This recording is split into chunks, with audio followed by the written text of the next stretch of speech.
जाहिर है BSF alert है। तेज बहादुर यादव के उठाए सवाल पर जांच शुरू हो चुकी है और बताया जा रहा है कि बीएसएफ के डीजी ने गृह सचिव को शुरुआती जांच रिपोर्ट सौंप दी है। सूत्रों की माने तो रिपोर्ट में दावा किया गया है कि वीडियो में दिखाई हुई दाल डिब्बा बंद थी। दाल और रोटी के साथ मछली भी थी। पराठा यूनिट मेस में ही बना था। जाहिर है बीएसएफ जांच के जरिए दूध का दूध और पानी का पानी जल्द साफ कर देना चाहती है, तो दूसरी ओर सरकार भी इस मामले में कोई ढील नहीं देना चाहती। उनका वेलफेयर के लिए सोचना हमारा दायित्व है और हमारा प्राथमिकता है, लेकिन कोई भी चीज़ को अच्छी तरह से जांच करना चाहिए। और मेरा तरफ से ये कहना है कि कोई मामले सामने में आए हैं तो हम लोग उसको गंभीरता से लेता है। सूत्रों के मुताबिक अंतरिम रिपोर्ट में बीएसएफ की तरफ से उठाए गए कदमों का जिक्र भी किया गया है। खाने की गुणवत्ता जानने के लिए अतिरिक्त महानिदेशक और डीआईजी स्तर के अधिकारियों को भेजने की बात कही गई है। साथ ही बीएसएफ के मेडिकल निदेशालय की एक टीम भी इस काम में लगाए जाने की जानकारी दी गई है। मामला गंभीर है, इसलिए बीएसएफ भी सतर्क है और जांच से पहले अधिकारी कुछ कहना नहीं चाहते। उसके जांच के बाद जो चीज़ उसमें आएंगी, अगर वो बातें सही हैं तो उनमें हम लोग कैसे अच्छे उसको बढ़ोतरी कर सकते हैं वो होगा। सोशल मीडिया पर तेज बहादुर के वीडियो ने जो संग्राम छेड़ा है, उसकी गूंज दूर दूर तक सुनाई दे रही है। मामले में गृह मंत्रालय भी सतर्क है और बीएसएफ भी, लेकिन पीएमओ ने भी इसका संज्ञान लिया है। बताया जा रहा है कि जवान के आरोपों पर प्रधानमंत्री कार्यालय का रुख भी सख्त है और पीएमओ ने गृह मंत्रालय से रिपोर्ट भी तलब की है। Team news nation.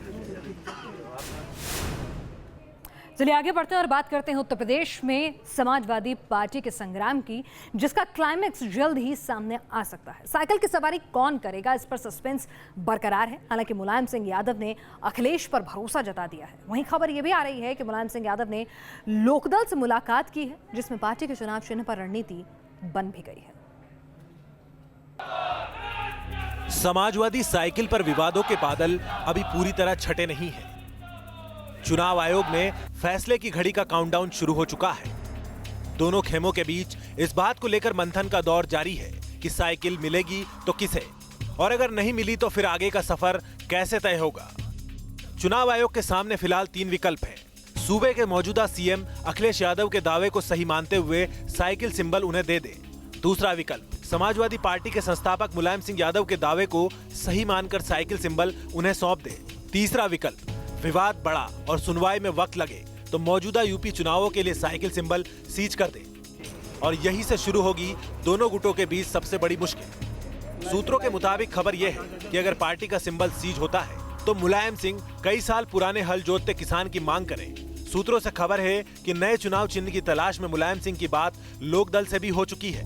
ऐसी खबरें भी चल रही हैं कि आपने अपना जो पार्टी का जो सिंबल है, जो हल जोतता हुआ किसान है, वो कहीं ना कहीं ऑफर किया है। इस बात में कितनी सच्चाई और क्या मुलाकात में बातें हुई? अगर किसी तरह पार्टी टूटती है तो ऐसी स्थिति में लोकदल परिवार अपने पूरे सिंबल और परिवार के साथ में नेताजी के साथ कंधे से कंधा मिलाकर खड़ा है।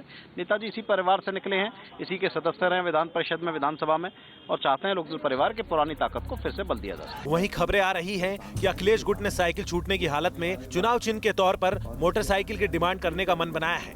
हालांकि अखिलेश गुट ये भी मान रहा है कि उसका दावा इतना पुख्ता है कि सिंबल बदलने की नौबत ही नहीं आएगी। चुनाव आयोग में दिए दस्तावेज में अखिलेश यादव ने 209 विधायक, 56 एमएलसी और 15 सांसदों के समर्थन का दावा किया है, जबकि मुलायम सिंह ने अपने दस्तखत से चुनाव चिन्ह पाने का दावा किया।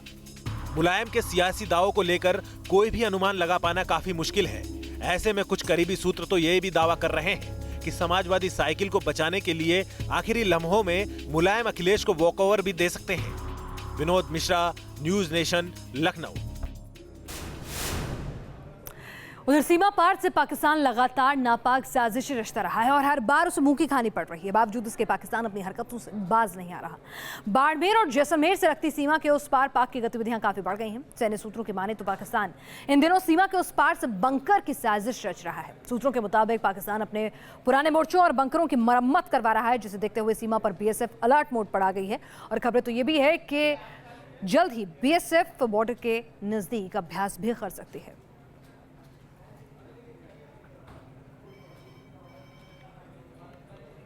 आगे बढ़ते हैं, खबर जम्मू से जो हैवानियत की है।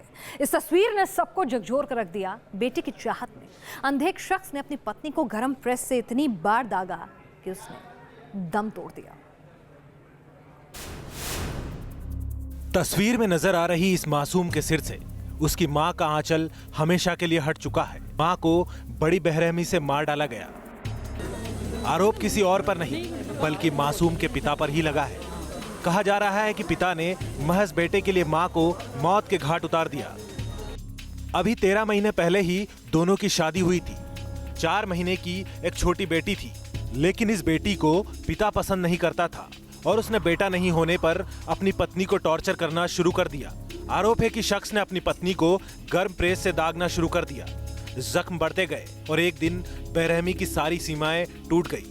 ये जो निशान जो है ये मुझे लगता है कि गर्म प्रेस लगाई गई है इसकी छाती पे। पूरा प्रेस का निशान है। तो जो इसकी पीठ पे जहाँ टांकों में मैंने देखे हैं निशान, वो स्टिक जहाँ बाकी कोई इंस्ट्रूमेंट वगैरह के हो सकते हैं, मगर छाती वाला जो निशान है पूरी प्रेस बड़ी बनाई प्रेस है। पीड़ित परिवार का आरोप है कि शादी के बाद प्रेग्नेंट होने के साथ ही दोनों के बीच अनबन शुरू हो गई। तनाव तब और बढ़ गया जब लिंग परीक्षण के बाद पति ने अबॉर्शन का दबाव बनाया। शादी हुई थी ना, अबॉर्शन कराने के लिए बोल रहे थे, तो शालामार में लाया था। डॉक्टर साहब ने बोला ये पहली बच्चा है, इसको सवाई माता कराना, तो मैंने इसका अबॉर्शन नहीं कराने दिया। इसलिए तभी से इसको जो बेटी हुई है मारते हैं, पीटते हैं।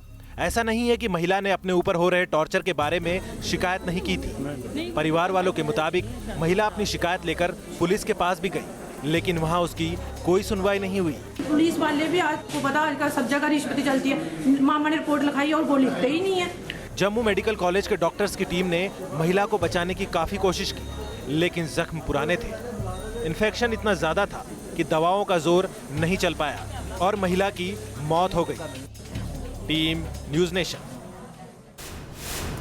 चलिए इस वक्त आपको तस्वीरें दिखाते हैं मुंबई से, जहां पर स्क्रैप मार्केट में भयानक आग लगी है। ये तस्वीरें मुंबई के स्क्रैप मार्केट से आपके सामने हम दिखा रहे हैं, जहां पर लगातार जो है वहां पर आग की लपटें उठ रही हैं। आप देख सकते हैं मुंबई का ये स्क्रैप यार्ड है जहां पर आग लग गई है और आप देख सकते हैं कितनी भयावह आग है। पूरा घुप अंधेरा जो है आसपास छा गया था जब ये आग लगनी शुरू हुई और अब तो रात का वक्त हो गया है और अभी भी लगातार उसे बुझाने की कोशिशें जारी हैं, लेकिन अभी भी आग पर काबू नहीं पाया जा सका है। धुएं का गुबार है और आग की ऊंची ऊंची लपटें उठ रही हैं। लगातार दमकल की गाड़ियां वहां पहुंचकर आग पर काबू पाने की कोशिशों में जुट गई हैं।